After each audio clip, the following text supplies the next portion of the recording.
everyone, welcome to Botany Insider. So in this lecture we'll be discussing about the Chargaff rule. इस video में हम Chargaff rule को discuss करेंगे. We'll understand about the properties of Chargaff rule and at the end of this video हम एक previous year question भी solve out करेंगे. So if we look at the Chargaff rule, so this rule was proposed by or this rule was given by the scientist named Erwin Chargaff. इस rule की वजह से it played a very important role in the discovery of the dsDNA. What do we mean by this? So DS stands for double stranded. इस rule की वजह से हम double stranded DNA की डिस्कवरी को कर पाए और we can say that this rule played very important role in the discovery of the double stranded DNA. DNA का स्ट्रक्चर क्या होता है? I have already discussed about this in the previous lecture itself. मैं उस video का description में link दे दूंगी. If you have not watched it please do watch it. And the first rule under the Chargaff rule is, सबसे पहला rule ये कहता है that in the DNA there is always equality in the quantity between the bases A and T and between the bases G and C.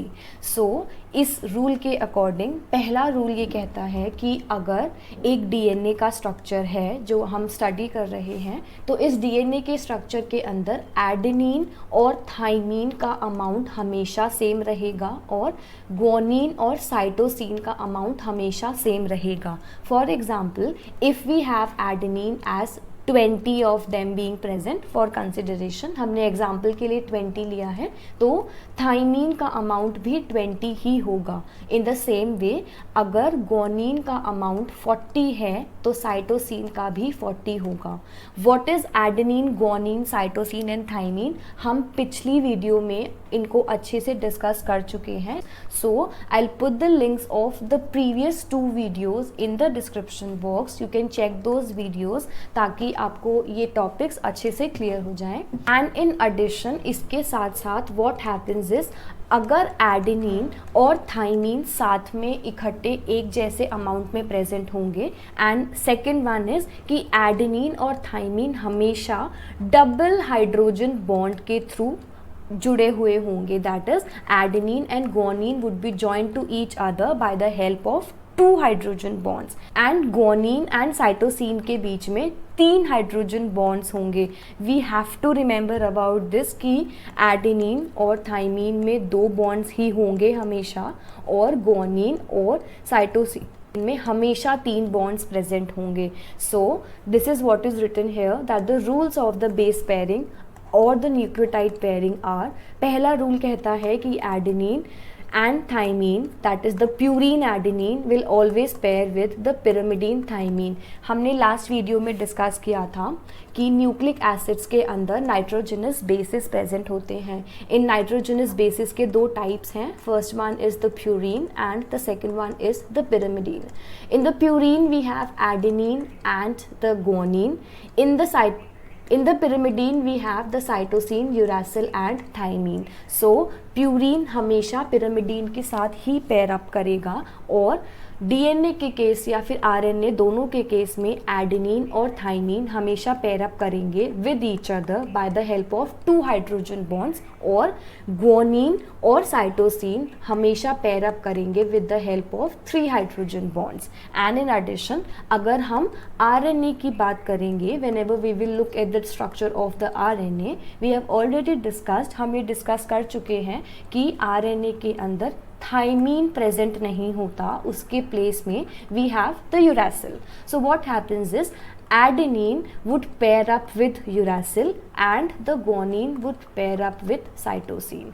So you have to remember about this, that in RNA we have A and U joined together by the help of 2 hydrogen bonds और guanine और cytosine के अंदर we have 3 hydrogen bonds जो दोनों के अंदर that is in both DNA and RNA ये चीज़ same होगी.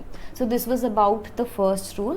इस पिक्चर में as you can see in the figure, Thymine and adenine are joined to each other by the help of 2 hydrogen bonds, and the cytosine and the guanine are joined together with each other by the help of 3 hydrogen bonds. Make sure you remember about this because we might get confused in this area. So you have to remember कि adenine और thymine हमेशा 2 bond से जुड़ा होगा और guanine और cytosine हमेशा 3 bonds से जुड़े होंगे.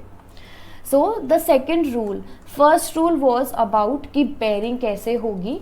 अब सेकेंड रूल कहता है that the composition of the DNA varies from one species to another. That is, अगर हम एक स्पीशी को प्रिपेयर कर रहे हैं और we are considering one species at a time, और अगर हम दूसरी स्पीशी को कंसिडर करेंगे, so there are high chances that the composition of the DNA in both of these species would be varying from each other. दोनों species के अंदर जो डीएनए का कॉम्पोजिशन होगा वो वेरी करेगा. This is what the second rule says. So hence we could say these 3 things, or we could conclude these 3 things. First, that the molecular ratio of A to T is equal to 1. That is, अगर हम adenine और thymine के ratio को calculate करेंगे वो हमेशा 1 आएगा. Why? Because this is what the first rule says कि adenine और thymine हमेशा equal amount में present होंगे. तो for example, अगर adenine 20 है और thymine भी 20 है तो it cut down to same 1. और same goes with the guanine and the cytosine which would also be 1. This is the first thing. The second thing या फिर जो दूसरा कंक्लूजन निकल सकता है वो ये है कि the sum of the purines and the pyrimidines are equal. That is, अगर एक डीएनए के कॉम्पोजिशन में हम सारे प्यूरिन्स और सारे pyrimidines का सम कैलकुलेट करेंगे तो दोनों का सम हमेशा इक्वल आएगा. That is A plus G which is adenine and guanine का सम हमेशा इक्वल होगा C प्लस T के. That is C is cytosine and T is thymine. ये हमारा सेकेंड कंक्लूजन है. और थर्ड कंक्लूजन क्या है? The third conclusion says that the percentage of C plus G does not necessarily be equal to A and T. That is C और T का जो percentage होगा वो A और T के परसेंटेज के इक्वल हो, ये कंफर्मेशन नहीं है, और we can not conclude this that the percentage of these two would be equal. इनका सम हमेशा इक्वल रहेगा, परसेंटेज इक्वल नेसेसरली नहीं होगी. So this was about the Chargaff rule. Let's try to solve this question. ये part B का question है, that is it is a 2 marker and the question says on sequence analysis of the double stranded DNA the result showed the content of the cytosine as 20%. What is the amount of the A and T being put together? So इसमें बोला गया है कि हमारे पास cytosine 20% है. So we have to find out कि A plus T का content total कितना होगा. So how we would be calculating it depending upon the Chargaff rule. हमने अभी डिस्कस किया कि गुआनिन और साइटोसिन का रेशियो हमेशा 1 होगा. तो अगर साइटोसिन हमारे पास 20% है, that is if we have cytosine as 20%, so same is the case would be guanine, that we would be having 20% of the guanine present.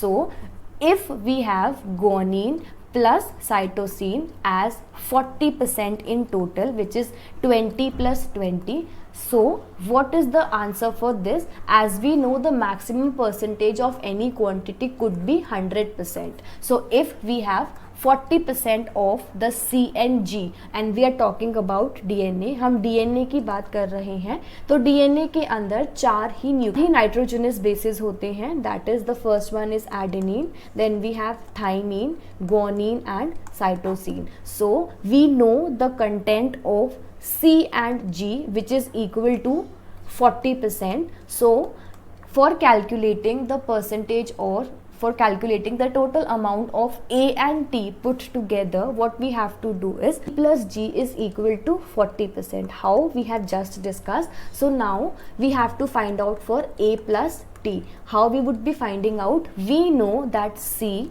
plus G plus A plus T हमेशा 100% के equal होगा. ये हमारा standard norm होता है calculate करने का. So we have the value of these two as 40%. सो यहाँ हम 40% पुट करेंगे plus a and t which would be equal to 100% same, and if we would be solving out we would find out that a plus t would be equal to 100 minus 40. So we would have a plus t का जो concentration आएगा in total when we put together them which would be equal to 60%, and we have the final answer as option D. So you can see 2 marks इस area से score करना is not at all difficult. You can find out the answer for this particular question very easily. You just have to remember very simple rule, that is C और G का molar ratio 1 होगा और A और T का molar ratio 1 होगा.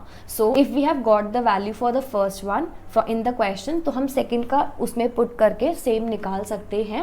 And from this question what else you can derive is that we have just understood which says that the percentage of the C and G does not necessarily be equal to the percentage of A and T. इसको हमने इस वाले question में ही prove कर दिया. Why? You can see C plus G का total concentration 40% आया है और A और T का कंसंट्रेशन 60% आया है, which is not equal. So from this question itself we can finalize this statement also. So the correct answer for this particular question is 60%. I hope this question is clear to you. So this was all that I wanted to share in this particular video. I guess आपको ये topic समझ आ गया होगा. And if you have any doubt, अगर आपको कोई भी doubt है इस टॉपिक से related, you can put down your doubt in the comment sections below. I'll try to solve out those doubts as well. So thank you so much for watching, and if you like this video, please do like, share it with your friends, and please subscribe to my channel. I'll be coming up very soon with more informative videos as well. So thank you so much for watching, and I'll see you soon. Bye.